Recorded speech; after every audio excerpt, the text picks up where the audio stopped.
Friends, welcome back to my YouTube channel.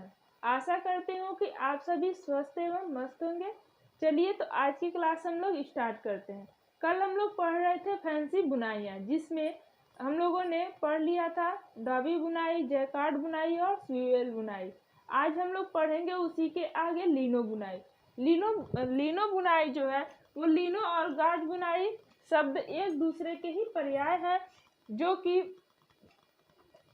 कि ऐसे वस्त्रों को नामांकित करते हैं जिस पर डाउट सिद्धांत की बुनाई का उपयोग किया जाता है। और इसको क्रॉस किए हुए सूत्रों या बाने के जो धागे होते हैं उसी से क्रॉस की स्थिति में क्या किया जाता है, बांधा जाता है। क्रॉस की स्थिति में इसको बांधा जाता है। सामान्यतः इससे ताने के सूत्र की 2 जोड़ी लेते हैं और बाने के सूत्र की 1 जोड़ी लेते हैं। तो इस तरह से वस्त्र की जो बुनाई होती है, सतह की बुनाई, वो जिग-जैग के आकार की बनती जाती है। यह बुनाई लिनो करघे पे की जाती है।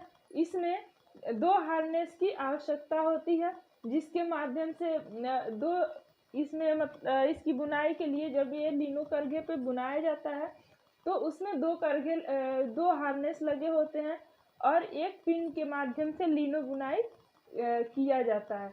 लाइक जैसे मान लीजिए कि ये हमारा वस्त्र हो गया, ठीक है। और मतलब कि ये वस्त्र हो गया और हार्नेस क्या है, हार्नेस एक फ्रेम है। तो जैसे 2 फ्रेम मान लीजिए है, तो ये दोनों धागों को क्या करेगा, ऊपर नीचे, हार्नेस धागों को ऊपर नीचे करने का काम करता था। तो जैसे ये ऊपर नीचे करेगा क्रॉस की स्थिति में, वैसे ही जो पिन होगा उसके माध्यम से 2 ताने के धागे लिए जाएंगे और उससे बांध लिया जाएगा, ठीक है। इस तरह से यह बंधते हुए एक सुंदर सा आकार में बन जाते हैं। तो जो बाने के धागे 1 लिए जाते हैं, ठीक है, और इसमें ताने के जो धागे होते हैं वो 2 लिए जाते हैं और इसकी जो आकृति होती है इस तरह से बनती जाती है। गांठ और क्रॉस, देखिए ऐसे यहाँ पे क्रॉस का निशान बन रहा है ना, इसी तरह से ये लिनो बुनाई अथवा गॉज बुनाई की आकृति बनती जाती है। और इस तरह से शटल जो हार्नेस का काम होता है वो क्या करता है, धागे को ऊपर नीचे उठाने का कार्य करता है। तो जब वो ऊपर नीचे उठाने का कार्य करता है तो जो पिन लगा होता है उसमें, ये इस बुनाई को करने के लिए, तो उसमें 2 ताने के धागे लगे होते हैं और उसी के माध्यम से ये ऐसे इसको क्रॉस करते हुए बांधते जाते हैं। इस प्रकार से बनी हुई जो बुनाई होती है वो स्वीवेल बुनाई से काफी मजबूत होती है, ठीक है। फ्रेंच शब्द लिनन से आया हुआ है, जिसका अर्थ होता है फ्लेक्स।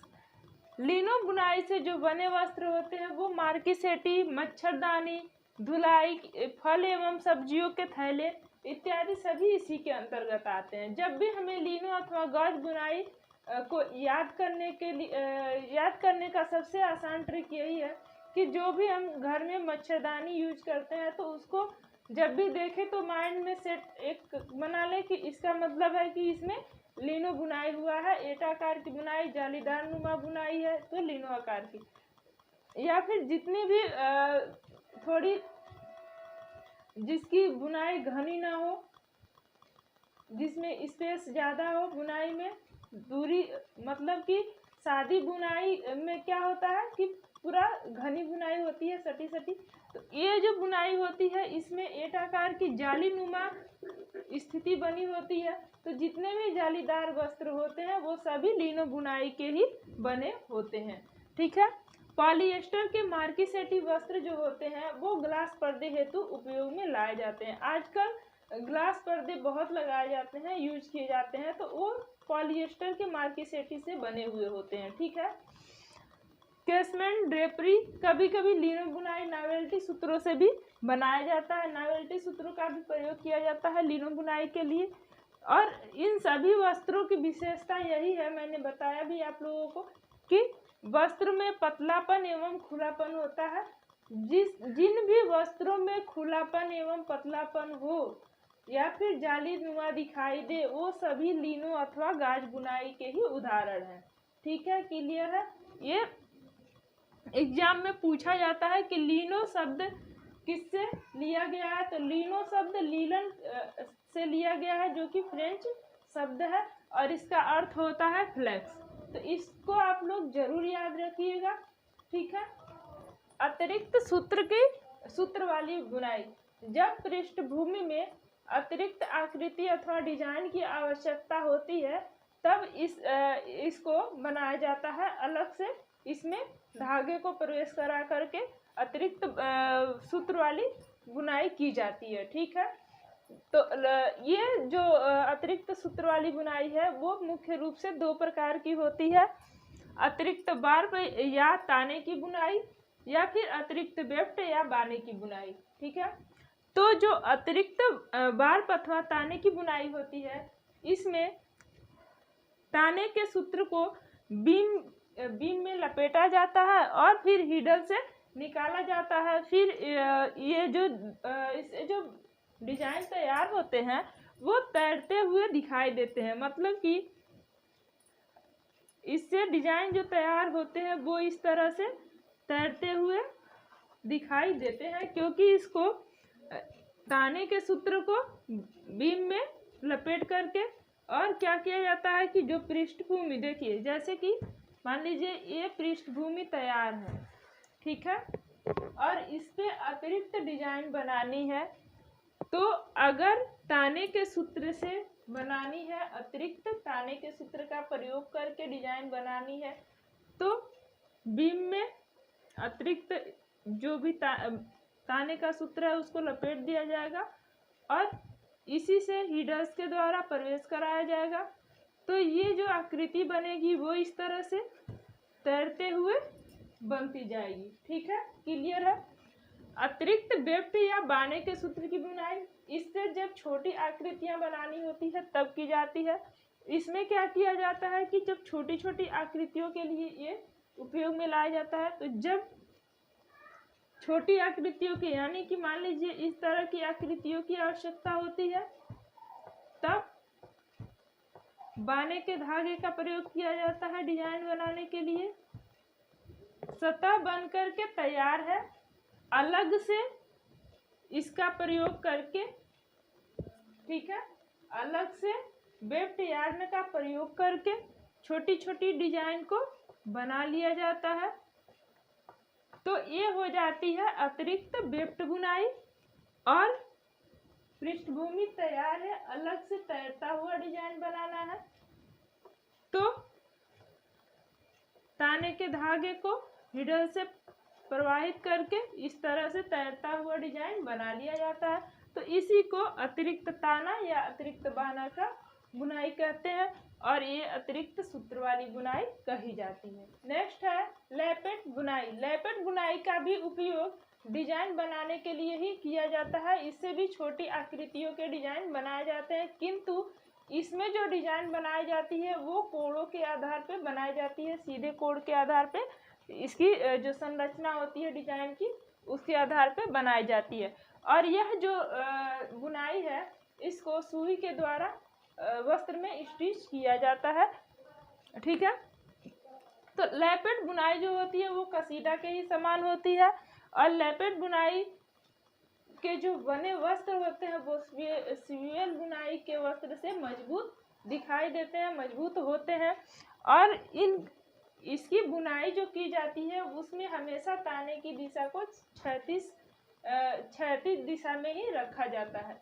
इसमें एक फ्रेम नुमा एक सुई, एक जो इसका मशीन होता है लिनो बुनाई का, उसमें एक फ्रेम लगा होता है जिसमें एक सुई लगी होती है और उसी के द्वारा आकृति बनता जाता है। तो हम लोग देखेंगे कि इसमें देखिए, मान लीजिए वस्त्र ये बन चुका है, ठीक है, तो इसमें इस तरह की डिजाइन बनते हुए जाती है। मतलब कि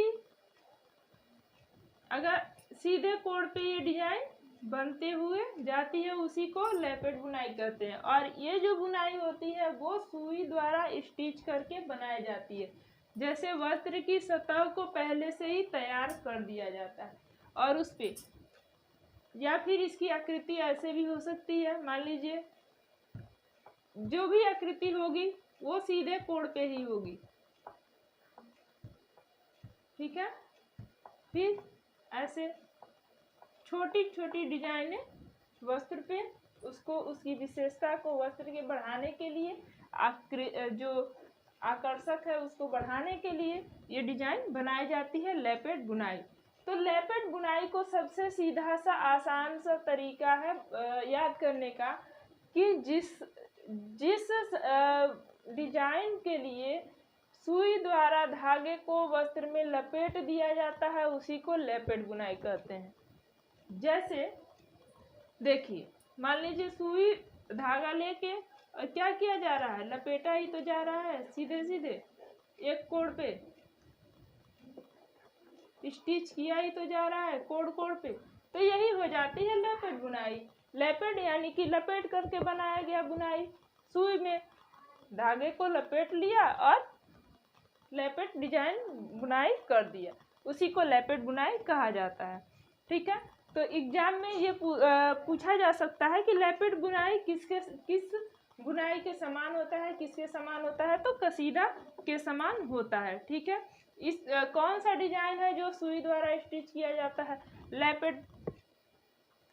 और कौन सा डिजाइन है जो क्षैतिज दिशा में बांधा जाता है, तो लेपेट डिजाइन क्षैतिज दिशा में बांधा जाता है। तो इस प्रकार से क्वेश्चन यहाँ से बनते हैं, ठीक है। दोहरे बुनाई का वस्त्र। नेक्स्ट है डबल क्लॉथ या दोहरे बुनाई का जो वस्त्र होता है, इसमें एक साथ दो वस्त्रों की बुनाई की जाती है और जिसमें कि दोनों एक दूसरे के ऊपर होते हैं। ये जो वस्त्र बनकर के तैयार होते हैं ये दोनों एक दूसरे के ऊपर चिपके हुए होते हैं। इस वस्त्र को बनाने के लिए एक तरफ सादी बुनाई और दूसरी तरफ ट्यूब बुनाई का भी प्रयोग कर सकते हैं। तो इसमें क्या होता है कि ये जो वस्त्र बनकर के तैयार होते हैं वो पृथक पृथक होते हैं, उनको आपस में चिपका करके मिला करके बाने अथवा ताने का सूत्र ले करके और उसको आपस में गूंथ लिया जाता है। मतलब कि अगर ये दोनों वस्त्र है इसको आपस में एक दूसरे के ऊपर रख दिया जाता है और बाने अथवा ताने का सूत्र ले करके पांचवें धागे से उसको टच करते हुए उससे क्या किया जाता है कि स्टिच करते हुए वस्त्र को तैयार कर लिया जाता है एक दूसरे के ऊपर चिपका करके। तो इस तरह से बने वस्त्र जो होते हैं वो